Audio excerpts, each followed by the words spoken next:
Bonjour. Suivez attentivement comment résoudre cette équation différentielle de premier ordre. C'est une équation différentielle du premier ordre. Pourquoi? Parce que la dérivée ici, c'est une seule base, c'est une dérivée première. C'est pourquoi c'est une équation différentielle du premier ordre. Nous allons commencer par rechercher la solution homogène. On recherche la solution homogène. On trouve cette solution à partir de l'équation homogène. L'équation homogène, c'est cette équation-ci égale à 0. N'est-ce pas? Alors, y' sera égal à quoi? Le terme ci va passer de l'autre côté. Lorsqu'il traverse l'égalité, le signe change. Le signe là, c'est moins, ça devient plus. Donc, y' égale à y tangente hyperbolique de x. Alors, y' c'est dy sur dx. C'est égal donc à y tangente hyperbolique de x. Alors, ce que je fais, c'est que y là, ça vient ici et dx part de l'autre côté. Donc, y descend ici et dx monte. C'est ce que j'ai fait. Voilà y ici qui est descendu. Dx est monté là. Alors, je mets le symbole de l'intégrale à gauche et à droite. Donc, ici et ici, ça devient ça et là. Alors, l'intégrale de dy sur y, l'intégrale de dy sur y égale à l'intégrale de tangente hyperbolique de x par dx. Alors, tangente hyperbolique de x est égale à quoi? À sinus hyperbolique de x sur cosinus hyperbolique de x. Alors, l'intégrale de sinus hyperbolique de x sur cosinus hyperbolique de x est égale à quoi?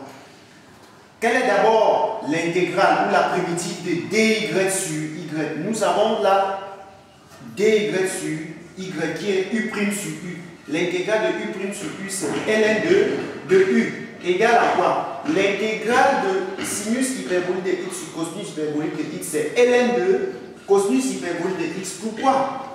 Parce que sinus hyperbolique de x, c'est la dérivée de cosinus hyperbolique de x. Donc, c'est sous la forme u' sur u. Parce que ça, c'est la dérivée de ceci. Donc, u' sur u, la primitive de u' sur u, c'est ln de u. Plus la constante c. Alors, y sera égal à quoi? Comme c'est ln de y sera égal à exponentielle de tout cela. Donc y c'est exponentielle de ln de cosinus hyperbolique de x plus ceci. Alors ceci sera égal à quoi? À exponentielle de ln de cosinus hyperbolique de x multiplié par exponentielle de c. Parce que lorsqu'on a sous cette forme-ci, on peut placer exponentielle de ceci multiplié par exponentielle de ceci. Égal à quoi? Exponentielle de ln de cosinus hyperbolique de x, c'est cosinus hyperbolique de x. On sait que exponentielle de ln de u, c'est u. Ça, c'est la formule. Ça fait exponentielle de ln de cosinus hyperbolique de x est égal à cosinus hyperbolique de x plus k. Or, on va poser k égale à ceci, égale à exponentielle de c. Donc, ce y là est égal à k cosinus hyperbolique de x. Donc, même si on met cosinus hyperbolique de x multiplié par k, donc j'ai ramené k devant, ça fait k cosinus hyperbolique de x, c'est la multiplication, elle est commutative, avec k égale à exponentielle de c. D'où y égale à k cosinus hyperbolique de x avec k appartenant à r. Voilà la solution homogène de notre équation. Nous allons donc passer au deuxième point, la recherche de la solution générale. Pour ce faire, nous allons varier la constante k. Nous allons varier donc k en posant k égale à kx. Nous aurons donc y égale à kx cosinus hyperbolique de x. Donc, on a posé k égale à kx. Si k est égal à kx, on aura y égale à kx exponentielle de cosinus. Donc, on remplace k par kx, ça fait y égale à kx cosinus hyperbolique de x. Si on dérive, on se rend compte qu'on a la multiplication de deux fonctions. Deux fonctions. Et la dérivée de la multiplication de deux fonctions, c'est la dérivée de la première. Donc, y' c'est la dérivée de la première multipliée par la seconde fonction, plus la dérivée de la seconde multipliée par la première. Alors, y' sera égal à k' de x multiplié par cos x, cosinus hyperbolique de x, plus k de x multiplié par la dérivée de cosinus hyperbolique de x. Or, la dérivée de cosinus hyperbolique de x, c'est sinus hyperbolique de x. En remplaçant donc y' dans l'équation ci, en remplaçant y' et y. Donc on va remplacer ça, y' ci, et on va remplacer y' ci. Dans l'équation ci, on remplace y' par sa valeur. Y' c'est k' de x, cosinus hyperbole de x, plus k de x, sinus hyperbole de x. Moins, on remplace y' par sa valeur. Y c'est k de x, cosinus hyperbole de x, multiplié par tangente hyperbole de x, égale donc à cosinus hyperbole carré de x.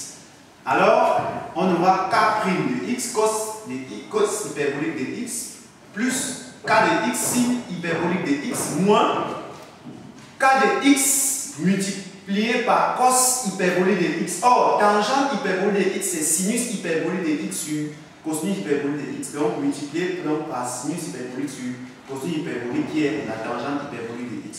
Également à cos hyperbolique de x, le tout au carré.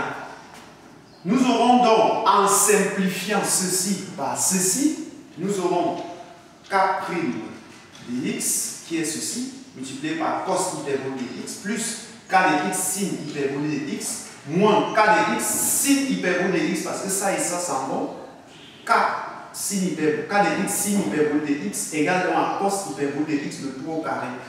On remarque donc que ceci s'en va avec celui-ci, parce que les deux sont opposés.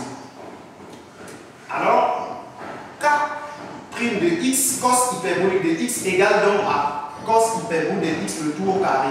Ceci sera égal à quoi? Je tire k' de x, je tire k' de x. K' de x sera égal à ceci descend. Donc, ceci égal à ça divisé par ceci. Donc, k cosinus hyperbolique de x passe au dénominateur de cos hyperbolique de x, le tout au carré. Je simplifie donc par cos hyperbolique de x, ça reste cos hyperbolique de x. Alors, k' de x c'est la dérivée de kx par rapport à x égale à cos hyperbolique de x. Maintenant, qu'est-ce que je fais? Ici, là, on a 1, donc je fais ça fois ça, ça fait dkx égale ça fois ça, ça fait k cosinus hyperbolique de x dx. Si j'applique le symbole de l'intégrale à gauche et à droite, ça nous donnera intégrale de dk de x égale à l'intégrale de cos hyperbolique de x dx. L'intégrale de dk de x c'est k de x égale l'intégrale ou la primitive de cos hyperbolique de x c'est sin hyperbolique de x plus selon la constante. Nous avons donc k qui est égal, k de x qui est égal à sin hyperbolique de x plus la constante k. Or, nous avons posé y égale à k de x cos hyperbolique de x. Avec k qui était une variable, on vient donc de trouver k de x là. On va donc remplacer k de x dans cette équation. On aura donc y égale à, voilà l'expression de k de x qui est sin hyperbolique de x plus a en facteur de cos hyperbolique de x. D'où y sera égal à quoi? À sin hyperbolique de x plus a, le tout en facteur de cos hyperbolique de x avec a appartenant à r. Voilà la solution générale. Maintenant, comme on nous a donné une condition, ça c'est une condition qu'on nous a donnée au départ, on va donc rechercher la solution unique. Parce qu'à partir de cette condition, nous aurons une solution unique parce que cette condition nous aidera à trouver la constante A. Or, nous avons y égale à sin hyperbolique de x plus a en facteur de cos hyperbolique de x. Nous allons donc remplacer partout où il y a x par 0. On remplace là par 0, ça fait sin hyperbolique de 0 plus a facteur cos hyperbolique de 0 égale à 2. Alors, sin hyperbolique de 0 nous donne combien? Nous savons que sin hyperbolique de x est égal à exponentielle de x moins exponentielle de moins x sur 2. Si on remplace là par 0, c'est-à-dire sin hyperbolique de 0, ça doit nous donner quoi? Exponentielle 0 moins exponentielle moins 0 sur 2. Or, exponentielle 0 c'est 1, moins exponentielle moins 0 c'est toujours 1. Alors, 1 moins 1 c'est 0, 0 sur 2 c'est 0. Donc, sin hyperbolique de 0 c'est 0. Donc, on aura 0 plus a. Alors, cos hyperbolique de 0 c'est quoi? Nous savons que cos hyperbolique de x est égal à exponentielle de x plus exponentielle de moins x sur 2. Si on remplace donc partout où il y a x par 0, on aura cos hyperbolique de 0 qui est égal à exponentielle 0 plus exponentielle moins 0 sur 2. Or, exponentielle 0 c'est 1, plus exponentielle moins 0, c'est toujours 1 divisé par 2. 1 plus 1, c'est 2. 2 divisé par 2, c'est 1. Donc, cos hyperbolique de 0, c'est 1. Donc, nous avons 0 plus a, c'est a, multiplié par 1, c'est a, égal donc à 2. Nous avons donc a égale à 2. On remplace donc a par sa valeur dans l'expression, dans la solution générale. Donc, a, c'est 2. Ça nous donne donc y égale à sinus hyperbolique de x plus 2 en facteur de cos hyperbolique de x. Voilà donc la solution unique. Alors, je vous invite à vous abonner à cette chaîne en cliquant sur abonner juste en dessous de cette vidéo et en laissant les commentaires si cette vidéo vous a plu. Je vous remercie.